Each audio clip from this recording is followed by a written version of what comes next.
Hello and welcome to The Vibe, an online segment produced by the Bedford County Chamber of Commerce, supporting and celebrating the businesses and communities of the Bedford County region. I'm Kelly Goodman-Schaefer, and here's what we're talking about today.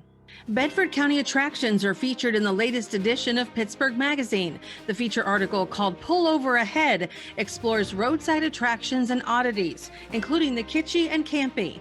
Among their southwestern Pennsylvania mentions is Bedford's Coffee Pot. Located at the entrance of the Bedford County Fairgrounds, the 18-foot tall silver structure once a lunch spot and later a bar before being moved from across the street to its current location. Passersby often stop for photos at this local landmark. Not far away is the Lincoln Motor Court on Tulse Hill, also featured in the magazine. The 12 cottages, built in 1944, are described as a way to step back in time with their original paneling and vintage fixtures. Johnstown's Inclined Plane is another Alleghenies region attraction featured in the March 2021 edition. Coming up, our Senior Challenge intern Cris Klinger poses 10 questions for community leaders to Greg Knisely of Knisely & Sons. That's right after this.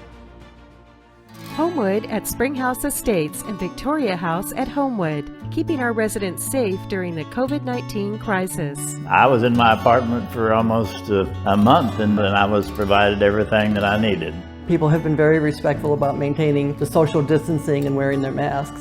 I wouldn't want to be anyplace else but Springhouse Estate right now. Victoria House at Homewood and Homewood at Springhouse Estates.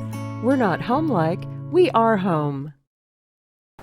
Hello, on The Vibe, 10 questions today. I'm going to be talking with Greg Knisely of Knisely & Sons.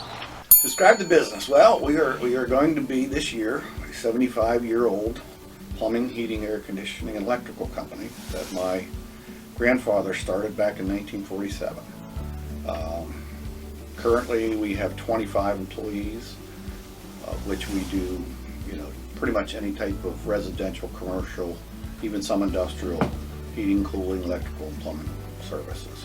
No, it was primarily the family. So when I was old enough to basically pick up a tool, used to be able to go along with your parents then and go to work, and nobody really thought anything of it. So yeah, as the first day of school, when I was on summer vacation, I was usually with my dad or one of my uncles, helping those folks out from, I would say, age of 8, 9, or 10, somewhere, and ever since. Favorite part is the folks we work with and work for, probably. We have some great people that work here with me, and everything is varied. So never is it the same day after day after day routine. Every day, while you might be doing the same general task, this job's different than that job, and now you're working with this person or that person, and I think the variety is what really keeps your interest and keeps you on top of things. Other than the immediate challenges of 2020 and now 2021, biggest challenges are finding great people, keeping them happy. It's we have limited resources on trained individuals that need to do this type of work that we do. A lot of this work now is very highly skilled and requires some folks that have some adequate training. So it's difficult to hire folks. The other side of the coin probably is it takes a lot of focus to keep your customers happy, and we're repeat business type folks, so we always want to keep our customers happy and our employees happy. I learned most of what I do today from my father, who was in this same position.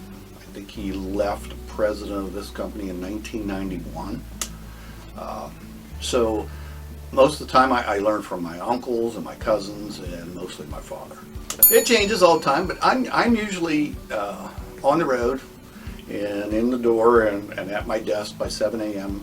Monday through Friday. Every day we've got to look and see what coming down the pike, what we've got to have, folks lined up to do, what materials will they need. We've got to deal on a daily basis with vendors on pricing and availability of materials, that type of thing. So typically, get here, get started, keep going, deal with all of those things on a daily basis, and then you have the big picture stuff where you have your strategic planning. Are we going to make $1 or $2 today or tomorrow, the next month? How are we going to, move forward? How are we going to keep up with technology? How are we going to keep up with the changes in products and tools and training? So it always changes, but it never gets old.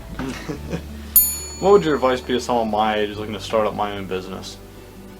My advice is to do your research first. I've seen a lot of folks get in and out of this business. I've been here a long time.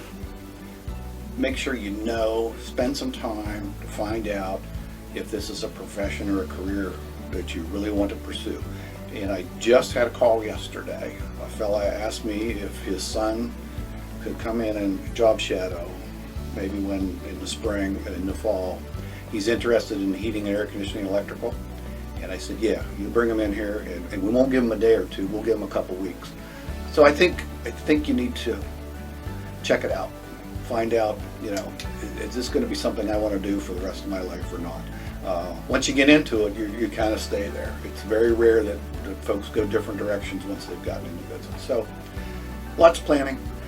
Plan to get educated, plan to go to a technical school, probably a 2-year, 4-year college, depending on the field you want to get into, and just know what you're getting into and learn how to do it. I'm most proud of the close-knit group of folks we have. We don't have a lot of turnover here, so we try to hire folks that fit with us and we fit with them. And of course, training is a big deal. We try to give them everything they need as far as, wages and benefits and all those things. We're very proud of our employees. And secondly, we're very proud to be, Bedford community for almost 75 years this year. So you've got to do a lot of things right, and you've got to do them right again and again and again. So we're pretty proud to try to maintain that reputation. We love to see local events take place. We love to see folks getting involved in any way they can. In fact, we have a policy here, if you want to be involved in any community event whatsoever, we're going to give you some time and probably spend a little money on whatever that organization might be. So it's a give and take. We work with folks we can work with. We really love working with the chamber. We're involved in the working on the project at the Russell House. They've needed some things done. We've had some folks that could do it. They've said, well, we can offer you a few things in return, and it's all worked out. So yeah, we give back when we can. We deal primarily with folks who are local.